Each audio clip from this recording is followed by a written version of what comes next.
네, 하나님의 말씀은 잠언서입니다. 잠언 21장 29절 말씀입니다.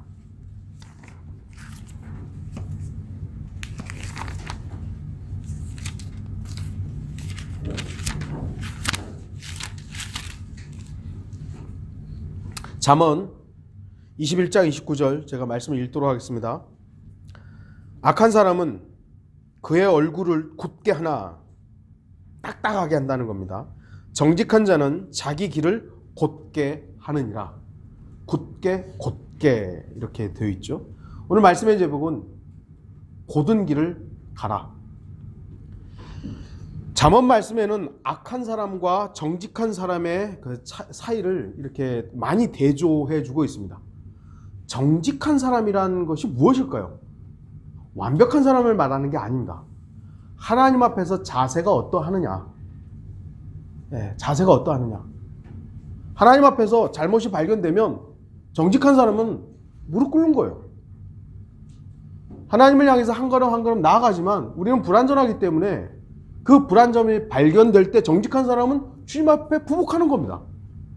그런 사람이 정직한 거예요. 정직한 사람 그러면 뭐 완벽한 사람? 아니에요. 완벽한 사람이 어디 있어요? 저와 여러분들은 주님 앞에서 온전한 사람이 아닙니다. 정직한 사람으로 발견돼야 되는 거죠. 언제든지 주님의 말씀이 지적하고 바로잡으려고 저는 악한 사람입니다. 무릎 꿇는 거예요. 그냥 정직한 사람인 것입니다. 잠언 11장 3절에 악한 사람은 하나님께 불순종하고 거스리는 태도를 갖지만 정직한 사람은 하나님 앞에 성실한 자세를 갖습니다. 잠언 12장 6절에 악한 사람은 다른 사람들을 해치지만 정직한 사람은 다른 사람들을 구해냅니다. 잠언 14장 2절에 악한 사람은 하나님을 멸시하지만 정직한 사람은 하나님을 두려워합니다. 잠언 15장 8절에 악한 사람은 그 행동과 심지어 하나님께 바치는 것들 그리고 기도마저도 가증하지만 정직한 사람은 하나님께 기쁨이 되고 하나님께 사랑을 받게 됩니다. 결과적으로 악한 사람은 패망합니다. 하나님께서 그를 심판하시고 멸망시키는 거예요. 반면 정직한 사람은 하나님께서 보존해 주십니다. 보호해 주시고 지켜 주십니다. 이러한 대조들 가운데 오늘 본문 말씀은 정직하지 않고 악한 일을 고집하는 자들의 전곡을 찌르는 말씀인 것입니다. 악한 사람의 그 형태가 어떤 것인가? 그 형태가 얼굴을 굳게 하는 겁니다. 보면은 그런 사람들의 일침을 놓고 있죠.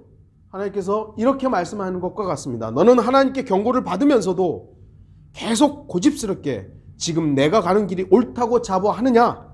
그렇다면 지금 한번 거울로 네 얼굴을 봐봐라. 그러면 그 얼굴에는, 그 거울에는 겸손함과 주님에 대한 신뢰, 사랑, 소망, 거룩한 열정과는 관계없는 얼굴이 바로 그 거울에 비칠 것입니다. 비열함과 위선, 욕심, 교만, 무모함, 잔인함 등을 드러내는 얼굴이 그 거울에 비칠 것입니다. 굳은 얼굴, 그 얼굴에는 주님의 참된 평안도 없고 주님의 따뜻한 위로도 없습니다. 경직된다 그러죠. 얼굴이. 그저 자신을 지키기 위한 고집과 다른 이들을 속이기 위한 가식적인 미소만 있을 뿐입니다. 미소를 짓기는 하는데 어색한 거예요. 왜죠? 하나님을 두려워하지 않은 그 얼굴에 굳어버리는 것입니다. 저는 그런 얼굴을 직접 목격한 적이 있습니다. 악한 사람은 그의 얼굴을 굳게 하나, 얼굴을 딱딱하게 하는 겁니다. 경직되는 것이죠. 이런 식의 얼굴들을 자주 볼 수 있는 곳이 여러 곳이 있을 것입니다. 그리고 그런 얼굴을 잘 볼 수 있는 때, 어떤 때 볼 수 있는 것인가? 어떤 사람이고 자신의 죄와 악함이 드러났을 때입니다. 죄가 드러나고 악함이 드러났을 때 사람은 경직돼요.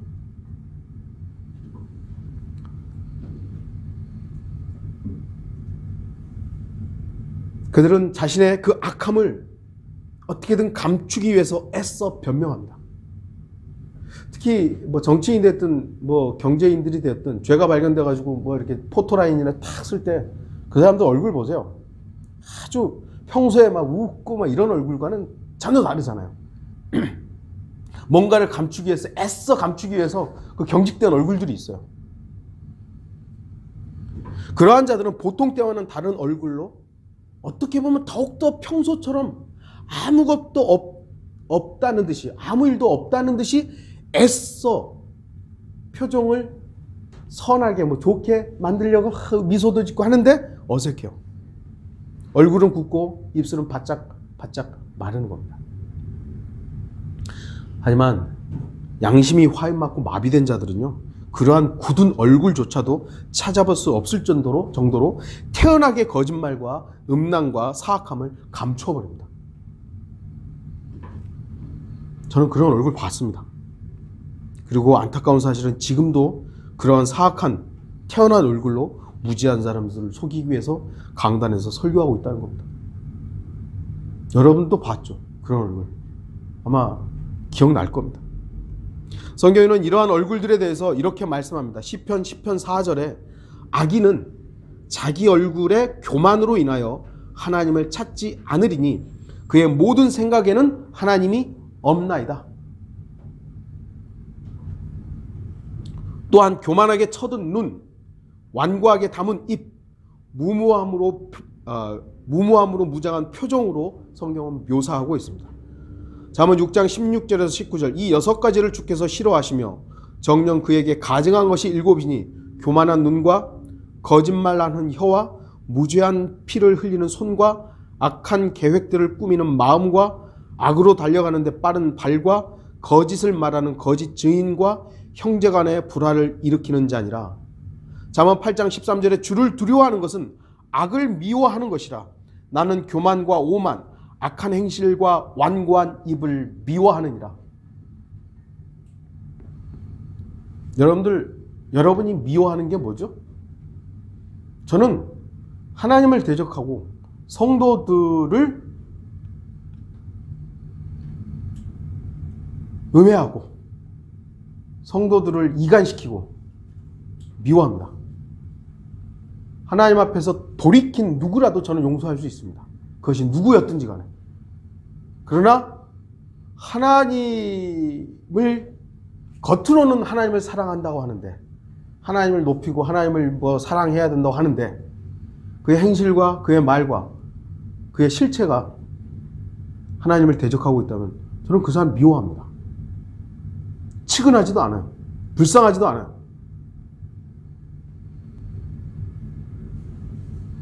구체적인 예가 있죠. 출애굽기에서 파라오의 얼굴이 완고했습니다. 하나님께서 9번이나 큰 재앙을 내렸습니다. 파라오는 그 이전보다 더욱 얼굴을 굳게 하고 정색하면서 모세에게 이렇게 말합니다. 출애굽기 10장 28절에 9번에 걸쳐서 이미 재앙을 경험했어요. 그럼에도 불구하고 파라오는 이렇게 말합니다. 내게서 물러가고 스스로 주의하여 내 얼굴을 다시는 보지 말라. 내가 내 얼굴을 보는 날에는 내가 죽으리라. 파라오의 완고함이 얼마나 정말 하늘을 찔렀냐면, 이처럼 하나님께서 이리저리 막 다루시고 9번에 걸쳐서 막 징계를 하셨는데 자기 주제도 모르고 얼굴을 굳게 한 겁니다. 그러면서 모세한테 오히려 스스로 주의하라. 이건 모세가 해야 될 말이에요. 모세가 파라오, 당신 주의하라고 해야 되는데 오히려 파라오가 모세한테 너 주의하라고. 안 그러면 너 죽는다. 하나님께 징계를 받고서도 잘못된 고집에서 돌이키지 않고 완고하게 그 징계를 견디려고 하는 사람들은 파라오와 다를 바 없는 사람입니다. 하나님께서 여러 가지 형태로 경고하시는 거예요. 저와 여러분에게도 어떤 식으로든 하나님께 경고하실 수 있습니다. 그것이 하나님의 다루심이라는 걸 아는 사람은 주님 앞에 겸손해지는 거예요. 그런데 그것을 하나님의 다루심이라고, 다루심의 손길이라고 이해하지 못하고 받아들이지 못하는 사람은 하나님 왜 나한테, 하나님 어찌하여, 제가 얼마 전에 설교했죠. 어째 왜 나한테 이런 일을 하시냐고. 파라오의 얼굴을 한번 생각해 보세요. 9번이나 하나님께서 다루셨는데 그 얼굴이 하나님 앞에 겸손하게 야 하나님 난 죄인입니다 하고 모세를 대하는 것이 아니라 더 얼굴을 완고하게 한 거죠. 딱딱 너 조심하라고. 너 안 그러면 죽어. 그게 바로 파라오의 모습인 것이에요. 잠언 7장 10절 이하에 나오는 창녀의 뻔뻔스러운 얼굴이 있습니다. 보라, 창녀의 옷을 입고 간교한 마음을 지닌 한 여자가 그를 맞으니 그녀는 수다스럽고 고집스러워서 발이 집에 머물러 있지 아니하며 때로는 밖에서 때로는 거리에서 또 모든 길 모퉁이에서 숨어 기다리는도다. 7장 13절에 그리하여 그녀가 그를 붙잡고 그에게 입 맞추며 뻔뻔한 얼굴로 그에게 말하기를 내가 화목제를 드려서 오늘 내 서원을 이루었도다. 뻔뻔한 얼굴이 있는 겁니다. 죄에서 돌이키지 않고 고집스럽게 하나님의 뜻에서 벗어나 여기저기 배회하면서도 입으로는 하나님과 좋은 관계에 있는 것처럼 말하는 사람들이 있죠. 죄와 연루되고 음란과 연루되고 사기치는 것들에 연관되어 있으면서도 뻔뻔스럽게 강단에서 하나님을 사랑해야 된다고, 돈을 사랑하지 말아야 된다고. 여기 보세요. 지금 이 창녀는요, 내가 화목제를 드려서 나 하나님과 관계가 좋다 이거예요. 내 기도가 응답됐다고.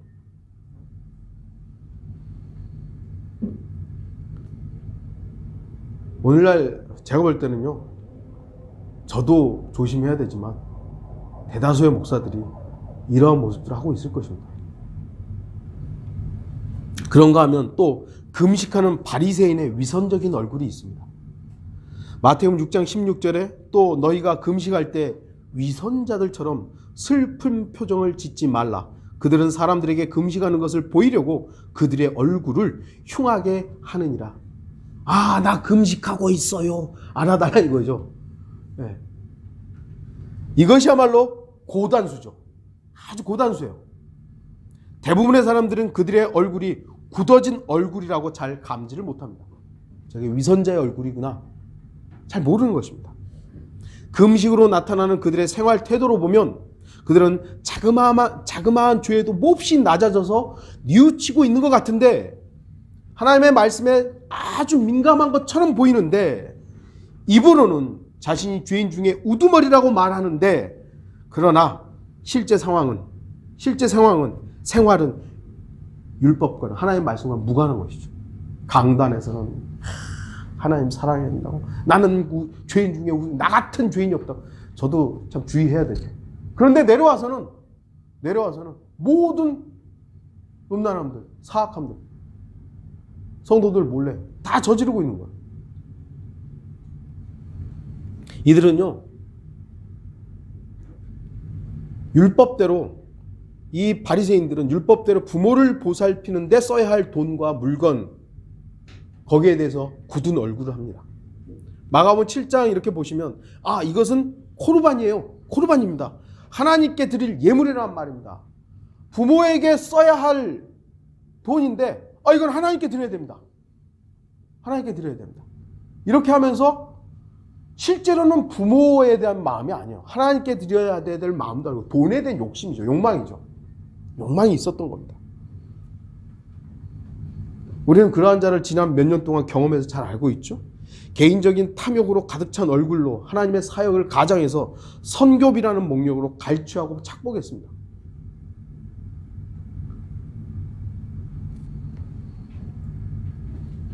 자신을 요한이라고 소개했지만 성경에 나오는 요한과는 아무 상관없는 요한이에요. 네. 성도들에게 선교비해서 통장으로 받은 건 거의 없고 다 현금으로 받아가지고 그 현금으로 자기 이익을 위해 다 썼던 거예요. 그러니까 지금 와가지고 뭔가를 좀 드러내려고 이게 지금 갈취한 겁니다 하려고 해도 뭐 증거가 하나도 안 남는 거예요. 그만큼 마귀가 준 지혜로 사람들의 마음에서 하나님을 향한 것들을 갈취해가지고 돈을 지 마음대로 썼던 것이죠. 여러분들 가운데도 저도 이거 선교하는 데 쓰라고 헌금한 거예요. 선교하라고. 근데 그 사람의 마음속에는 선교에는 관심이 있었던 것이 아니라 다른 데만 있었던 것이죠. 바리새인들이 그랬던 거예요. 바리새인들이, 위선자들이. 이거 부모에게 가야 돼. 부모에게 써야 될 거. 이거 하나님께 드려야 되는 거라고. 하나님 우선이라고. 하나님께 관심이 있었던 게 아니라니까요. 돈에 관심이 있었던 거죠. 그러니까 부모에게 당연히 해야 될 일들을 하나님께 먼저 해야 된다는 그 인식을 끌어내서 이건 부모보다 하나님께 해야지. 속임수를 썼던 것이죠. 여러분들도 그 얼굴을 똑똑히 기억할 것입니다. 그의 얼굴은 너무나도 태연하게 거짓과 위선으로 많은 사람들을 속였습니다. 제가 마지막으로 봤던 그 얼굴도요, 너무 애처로워서 저도 깜빡 속을 뻔했다니까요. 절 마지막에 탁 손잡고 기다려 하는데요, 마음이 싱쿵싱쿵 했어요. 뭘 기다려요? 그 거짓에 많은 사람들이 속은 거예요. 심지어는 눈물을 흘리면서 연기까지 했다고 저는 들었어요. 여러분 중에 그 가짜 눈물 본 적 있잖아요. 이 얼굴이요, 그렇게 태연하게 거짓을 하는데도 하나님을 두려워하지 않은 사람은 그거 발견하지 못하는 겁니다. 하나님께서 기뻐하시는 그리스도인이 되려면 그런 걸 본받아서는 안 되는 것이죠. 그런 위선과 거짓과 연기를 우리는 본받아서는 안 되는 것입니다. 그러면 하나님께서 기뻐하시는 그리스도인의 모습은 어떠해야 됩니까? 본문의 다음 부분이 바로 나와 있죠. 정직한 자는 자기 길을 곧게 합니다. 자신이 가야 할 길을 곧게 하는 것입니다. 그리스도인들은 자신이 다른 사람에게 어떤 모습으로 비치든지 간에 자기 앞에 하나님을 향한 곧은 길을 가야 됩니다. 누가 뭐라고 해도 하나님을 향한 그 곧은 길을 가야 됩니다. 신명기 5장 32절에 그러므로 너희는 주 너희 하나님께서 너희에게 명령하신 대로 지켜 행하여 오른편이나 왼편으로 치우치지 말지니라. 오른편으로 왼편으로 치우치지 말라는 이 말씀은 성경에서 여러 차례 강조하는 말씀입니다. 이쪽 하지 말고 그냥 똑바로 가라고. 다윗 왕과 요시야 왕은 이 말씀대로 곧은 길로만 갔던 대표적인 인물들입니다. 성경에는 곧은 길과 관련해서, 이 똑바른 길과 관련해서 의미가 있는 두 내용이 있습니다. 하나는 사도 바울과 연관되어 있는 부분들입니다. 이제 막 거듭난 그리스도인들이 어떻게 해야 하는가를 상징적으로 보여주는 내용입니다. 사도행전 9장 11절 보시면 그때 주께서 그에게 말씀하시기를, 이 그는 아나니아입니다. 그에게 말씀하시기를 일어나 곧은 길이라고 하는 거리로 가서 유다 집에서 사울이라 하는 타소 사람을 찾으라. 보라 그가 기도하고 있느니라. 사도 바울이 사울이었을 때 하나님의 교회를 박해하려고 다마스커스로 가고 있었죠. 그때 강력한 빛이 하늘에서 비쳐서 그때 이 사울은 예수 그리스도를 만났던 것이죠. 그래서 순간적으로 눈이 멀어가지고 어느 곳에 갔던 거예요. 그래서 하나님께서 이 다마스커스에 있었던 아나니아에게 명령을 합니다. 주님께서 네가 가서 사울이라고 하는 사람을 만나야 되는데 그가 있는 곳이 어디냐면 곧은 길이에요. 곧은 길이라고 하는 그곳에서 사울을 만나라. 이렇게 된 것이죠. 왜 하필이면 사울은 다마스커스로 갔고, 왜 하필이면 주님을 만난 후에 다마스커스의 그 많은 길 중에 그 길, 곧은 길에 묻게 되었겠습니까? 여기서도 하나님의 섭리가 보이는 것입니다. 우연? 그리스도인에게는요, 주님과 연관해서는 우연이 없어요. 주님의 목적과 계획에 의해서 물론 다 틀에 짜여져 있는 그런 대로 되는 것이, 뭐 예정이나 뭐 그런 운명이 그런 것이 아니라 하나님께로 향하면 그건 하나님께서 모든 걸 인도하시는 부분이에요. 사도 바울이 예수 그리스도를 만나고 그가 거했던 것이 곧은 길이라는 것이에요.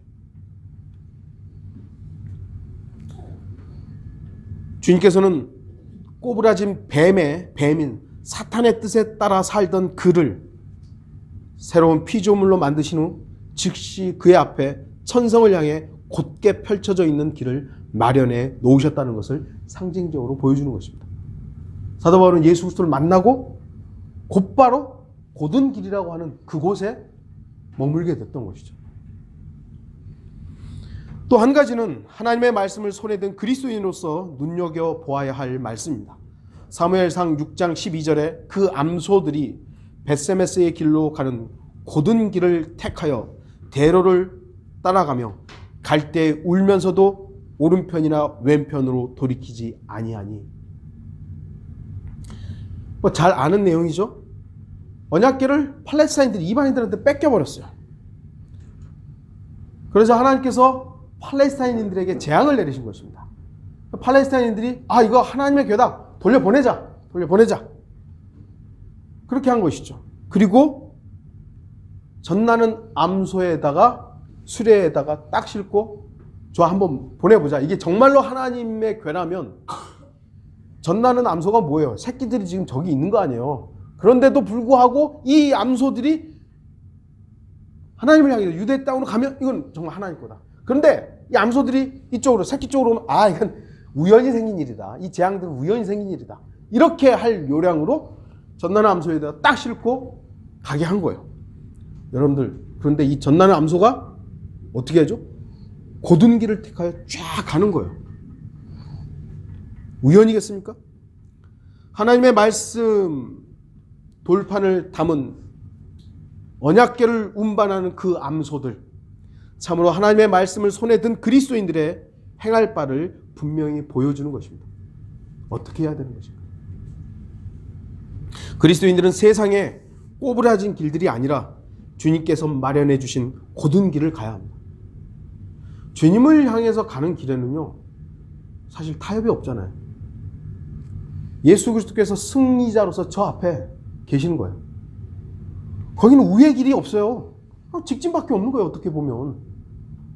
근데 사람들은 자기가 고안한 길, 자기 생각의 길, 자기 의로움의 길, 자기 지식의 길로 다른 길을 자꾸 찾고 있는 거예요.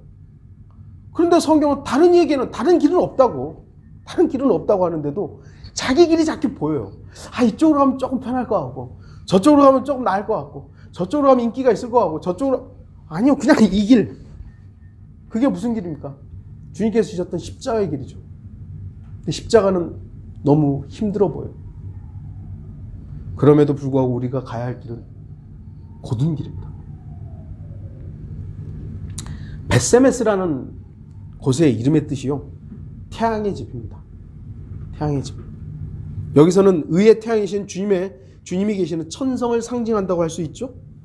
그리스도인들은 밝게 빛나는 천성을 향해 곧은 길을 가다가 고난을 받고 울게 되는 일이 있을지라도 불평하거나 원망하면서 오른편이나 왼편으로 돌이키지 말고 계속 가야 합니다. 왜 우리의 삶 속에서 고난이 없겠습니까? 지난주에도 설교하고 요즘 계속 강조하는, 왜 고난이 없겠어요? 계속 있죠. 근데 이 전나는 암소는요, 울면서도 가는 겁니다. 울면서도. 새끼들이 저쪽에 있는데 어떻게 될지 뻔히 알고, 자기들이 가면 뭐 우리처럼 인간처럼 이성이 있는 건 아니지만 가면 재물이 되는 건 뻔한 거거든요. 이 암소들이요, 언약궤를 메고 가는 거예요, 곧은 길을. 그러면 풀려날까요? 아니요. 그 소들은 재물이 되는 거예요. 그럼에도 불구하고 가는 거예요. 그것이 바로 곧은 길의 모습인 겁니다. 우리의 모습이기도 해야 되고요. 하나님께서는 정직한 자에게 약속을 주셨습니다. 아까도 말씀드렸듯이 정직하다는 것은 완벽함을 말하는 게 아니에요. 정직한 사람은 하나님 앞에서 어떤 잘못들이 지적되면, 정직한 사람은 어때요? 나 잘못했습니다. 위선자는 어때요? 나 거짓말쟁이고, 나 그런 일 없다고. 나 그런 일 없다고. 변명하고 계속해서 다른 것들을 말하죠. 그러나 그리스도인은 정직하다면, 너 이거 잘못했다고. 맞습니다. 저 잘못했습니다. 그게 정직한 거예요. 정직한 자에게는 성경에 확고한 약속들이 있습니다. 정직한 사람에게는 하나님께서 반드시 보상하십니다. 그 길은 하나님에 대한 온전한 신뢰와 거룩한 인내로서만 지속해서 나아갈 수 있는 길이기 때문에 하나님께서 보장하는 겁니다. 하나님만을 바라보는 사람이 정직하기 때문에 하나님께서 보장하는 것이죠. 정직한 자에 대한 하나님의 약속들이 있습니다. 여러분들이 제가 프린트에는 기록하지는 않았습니다. 잠언 2장 7절에서는 하나님께서 정직하게 행하는 자들에게 방패가 되신다고 말씀하셨습니다. 시편 84편 11절에 하나님께서 정직하게 행하는 자들에게 좋은 것을 아끼지 아니하신다고 말씀하셨습니다. 시편 112편 4절에 정직한 자에게는 암흑 속에서 빛이 일어난다고 말씀하셨고요. 시편 37편에서는 정직한 자를 볼지어다 그 사람의 마지막은 화평이니라 라고 말씀하셨고, 또 18절에서는 정직한 자의 유업이 영원하다고 말씀하셨습니다. 요약하자면 하나님께서는 정직한 자들을 이 생애에서도 어둠 같은 고난 중에서 보호해 주시고 이후에는 유업으로 갚아주신다는 것입니다. 여러분들 주님이 보호하지 않으십니까? 여러분들이 생각할 때는 하나님이 여러분을 방패가 안 되어 주십니까? 저는 날마다 보호받고 있는데요.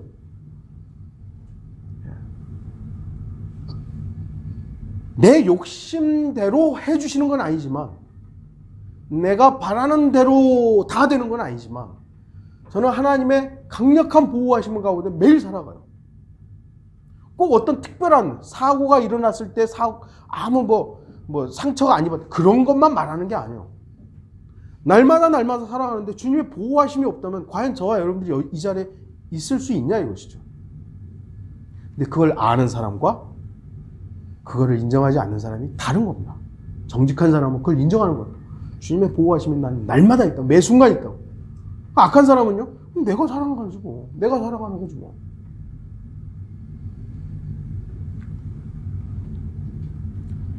정직한 사람들에게는 이처럼 하나님의 각별한 사랑이 굳게 약속되어 있습니다. 그래서 잠언 10장 9절에서는 정직하게 행하는 자는 확신 가운데 행하게 된다고 말씀합니다. 확신 가운데서 행하는 것이죠. 그래서 그리스도인은 정직해야 합니다. 정직해야 돼요. 오늘 본문에서도 정직한 자는 그랬죠. 정직한 자의 표식이 뭘까요? 자기 길을 곧게 하는 겁니다. 자기 길. 여러분이 가고 있는 길, 어떤 길입니까? 여러분이 가고 있는 길에 하나님의 보호가 약속되어 있습니까? 아니면 여러분 자신의 확신이나 세상의 보장이 있습니까? 자기 확신으로 자기 길을 가는 사람들이 너무 넘쳐나요. 그리고 세상이 제시하는 그 길이 자기를 보장해 주는 걸로 착각하고 가는 사람들도 많아요.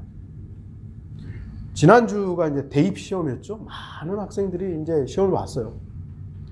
제가 배달을 가는데 그 아침 일찍 갔는데 8시 10분까지가 입실인가 그랬는데 7시 50분인데 경찰 오토바이 타고 막 가는 학생들이 있더라고요. 저녁에 뉴스를 보니까 그렇게 경찰 차를 타거나 위급하게 간 사람들이 있더라고요. 근데 보세요. 생각을 해보세요. 미리 며칠 전부터 계속 챙겨라. 어떻게 해라. 하는데도 어떤 학생이 또 시험 보는데 이 호주머니에서 아이폰이 이어폰인가? 툭 떨어진 거예요. 어떻게 됐겠어요? 쫓겨난 거예요. 시험 못 보는 거예요. 얼마나 억울해요. 근데 그걸 돌아보지는 않은 거예요. 다 챙겨야 될 거 아니에요. 어쨌든 간에. 그 중요한 한때를 위해서. 그리스도인들이 어떤 겁니까? 주님을 만나는 그 순간을 위해서 우리는 준비되어야 돼요. 아차! 아이고!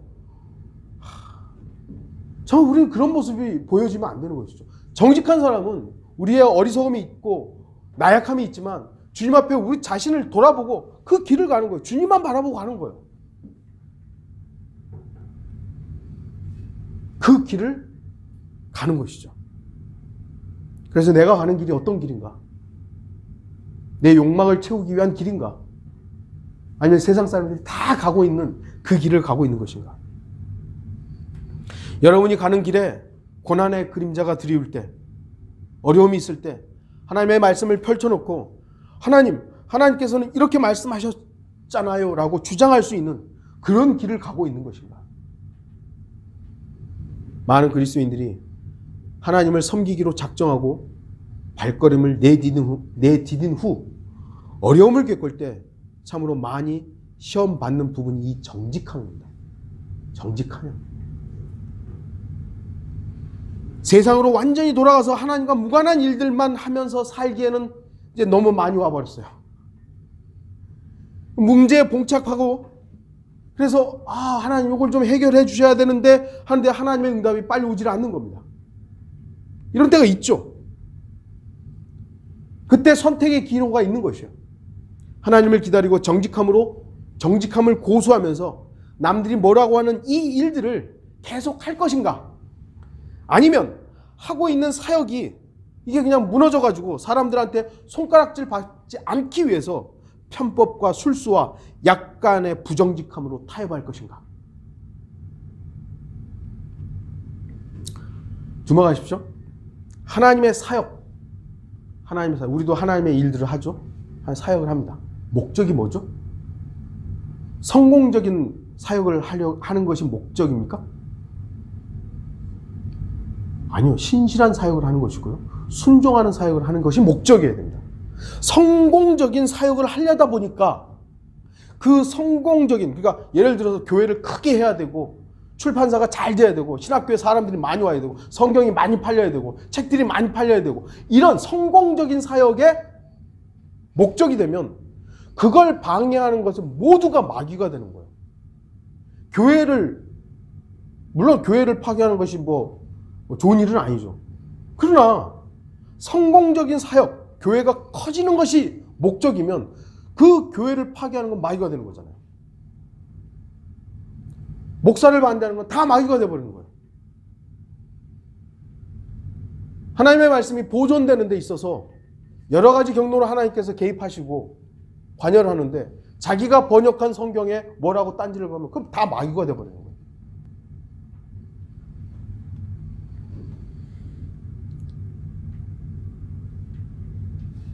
성공적인 사역이 목적이 되면 그 성공을 방해하는 모든 것이 마귀가 됩니다. 그러나 신실함, 순종하는 사역이 목적이 되면요, 그 사역 앞에 나타나는 모든 것들이 하나님의 섭리와 계획입니다. 그러면 비록 나를 반대하는 사람이라 해도 그 사람은 하나님의 도구예요. 도구. 그러나 대부분의 사람들이 이성호 목사도 그렇고 정도수 목사도 그렇고 이런 사람들이 성공이 목적이다 보니까 커지고 많아지고 잘 되는 것이 목적이다 보니까 자기를 좀 반대한다. 다 마귀예요. 좀 구원 못 받았다고. 좀 마귀 자식이라고.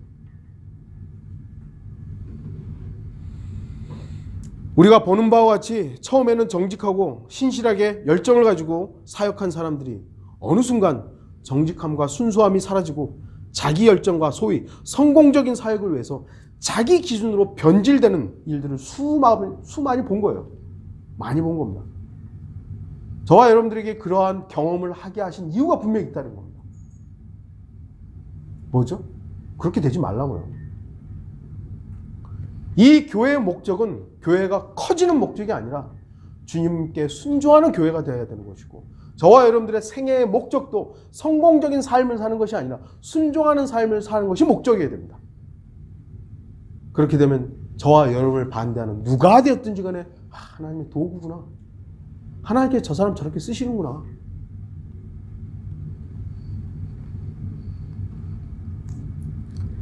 그렇기 때문에 곧은 길, 정직함이 얼마나 혹독한 시험의 모습인지 알 수 있는 것입니다.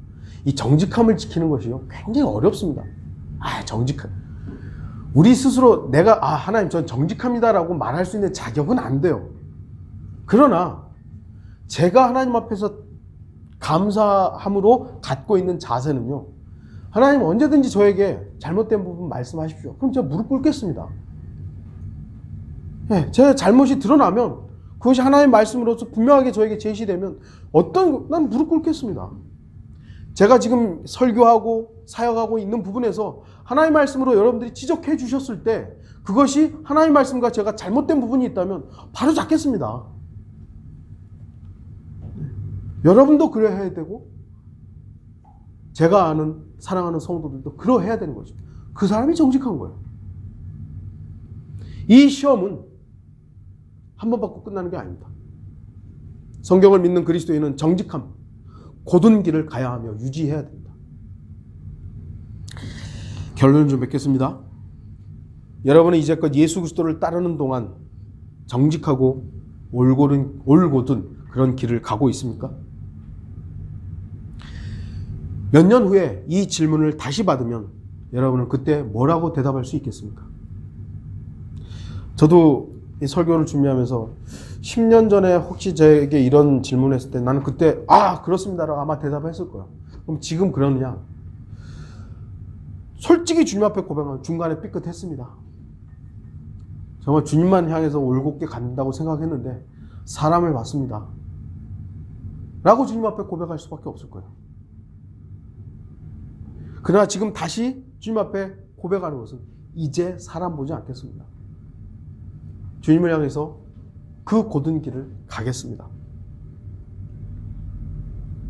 종종 그리스도인들 가운데요, 자신의 악함을 인정하고 탄식하는 것을 겸손으로, 경건함으로 여기는 일들이 있습니다. 물론 하나님, 저는 악한 자입니다. 저는 정말 쓰레기입니다. 라고 고백하는 이런 모습들 필요한 부분이기도 하죠. 그런데 그것이 지나쳐서 저는 곧은 길을 걸어왔습니다 라는 말을 하는 것을 교만으로 여기는 그런 부분들이 있는 거예요. 잘못된, 물론 우리 스스로를 나는 정직한 자입니다 라고 스스로 막 그렇게 교만하게 말하는 것을 제가 말하는 것이 아니라, 우리가 어떤 사람이, 어떤 그리스도인이 저는 정말 주님 앞에서 곧은 길을 가려고 참 열정을 다했습니다 하는데 저 교만하다고, 그렇게 판단하지는 말아야 된다는 겁니다. 주님을 향해서 경건을, 주님을 향해서 겸손하게 행하려고 하는 어떤 모습을 보면서 왜 경건한 척해? 왜 신실한 척해? 왜 그래? 뭐 이런 식으로 우리가 평가절하하지 말고, 그래, 우리가 정말 주님 앞에서 함께 나아가야 되는구나. 그런 간증을 함께 할 수 있는 그 모습이 사도 바울에게 있었다라는 것이죠. 우리는 저 사람이 곧은 길을 걸어왔어, 나는 주님 앞에서 그래도 주님을 향해서 곧은 길을 걸어왔습니다 했을 때 저런 교만한 간증을 해?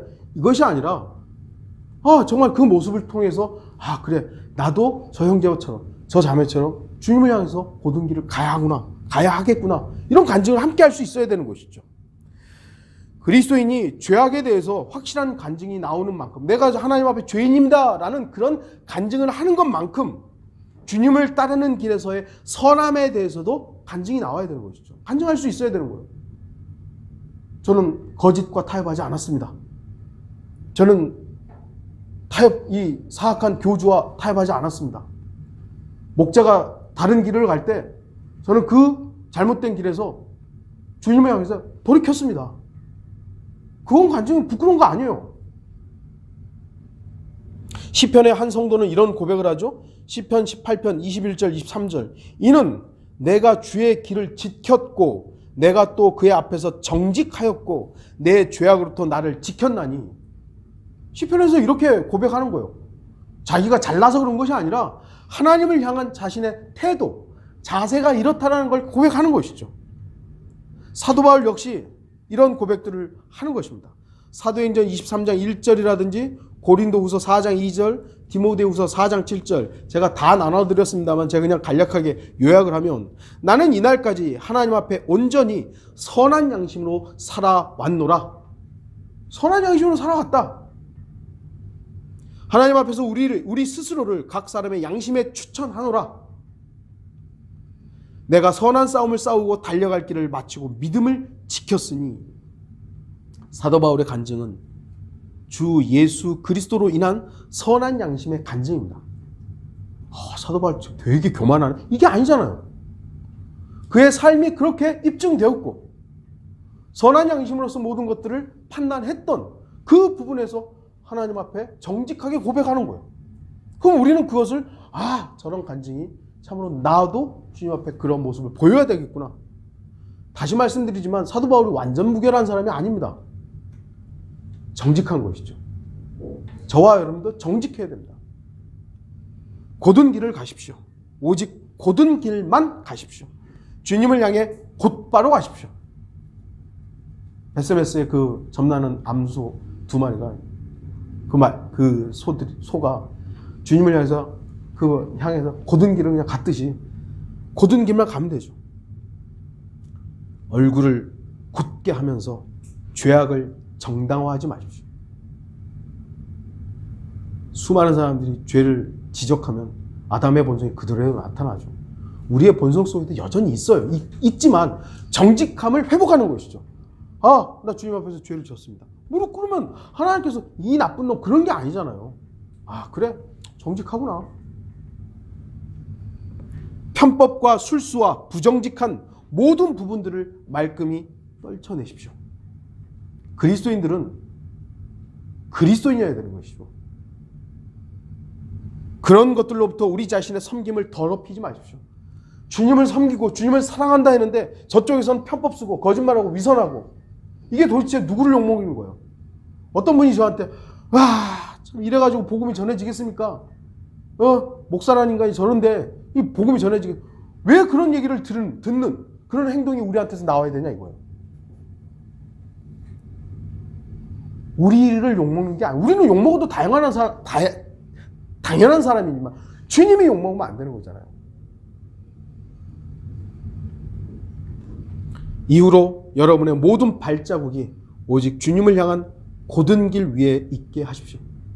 주님께서 이미 가셨던 그 길을 우리는 투벅투벅 따라가면 됩니다. 주님은 온갖 비난과 수치를 겪으면서도 앞에 있는 영광을 위해서 가셨고 그 영광의 자리에 계십니다. 우리는 그 영광의 자리를 이제 보았고 하나님의 말씀으로 믿은 거죠. 믿은 거예요. 저 이번에도 이제 운전해서 가는데 순간순간 주는 많은 의심들이 있어요. 저라고 뭐 의심 하나도 없겠어요? 야, 내가 믿는 이게 정말 아무것도 아니면 어떡하지? 하는데 여러분 생각해보세요. 아무것도 아니지를 계속 붙잡으면 불신이 되잖아요. 그렇죠? 그걸 믿는 거예요. 그러니까 이후에 어떻게 된다? 믿는 거예요. 그게 믿음이에요. 하나님께서 저와 여러분이 요구하는 게 바로 그거예요. 세상은 불신쪽으로 가는 거예요. 안 믿어버리는 거죠. 그러나 앞으로 될 일이 있다. 믿는 거예요. 그걸 하나님은 의로 여겨주는 겁니다. 우리의 대단함이 아니에요. 우리의 어떤 행동들, 구원받고 나서 이 일들이 필요하겠지만 주님이 이 마지막 때에 우리한테 요구하는 것은 우리의 믿음이에요. 이 믿음을 찾아볼 수 없는 이 악한 세대에서 믿음으로 정직하게 그 길을 가는 사람들, 저와 여러분들인 것이죠. 하나님께서는 우리 모두가 마음의 변화를 받고 천성에 이르기까지 성경의 기준으로 잰 똑바른 발자국만 남기는 모습을 보기 원하시는 것입니다. 곧은 길을 가는 모든 성도들이 되기를 바라는 것입니다. 다 같이 기도하시겠습니다. 하지 마세요. 끄지 말고 기도하겠습니다. 주님 감사합니다. 저희들 부족하고 불완전하고 참으로 악한 자들이지만 주님 앞에 정직한 자로 발견되기를 원합니다.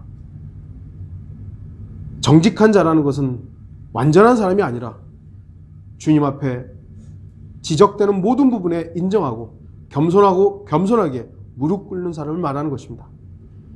주님 앞에 무릎 꿇었다면 우리 앞에 놓인 그 길을 곧게 주님을 향해 투벅투벅 걸어가는 모든 성도들이 될 수 있도록 인도해 주십시오. 우리는 나약합니다. 우리는 모든 능력이 없습니다. 그러나 이미 승리하신 주님의 승리를 믿고 한 걸음 한 걸음 나아갈 때 그 길을 보장하신 주님으로 인해 만족하고 능력을 얻는 모든 성도들이 되게 해주십시오. 이후의 시간들 주님께 의탁드립니다. 이 모든 말씀 우리 주 예수 그리스도의 이름으로 기도드렸습니다. 아멘.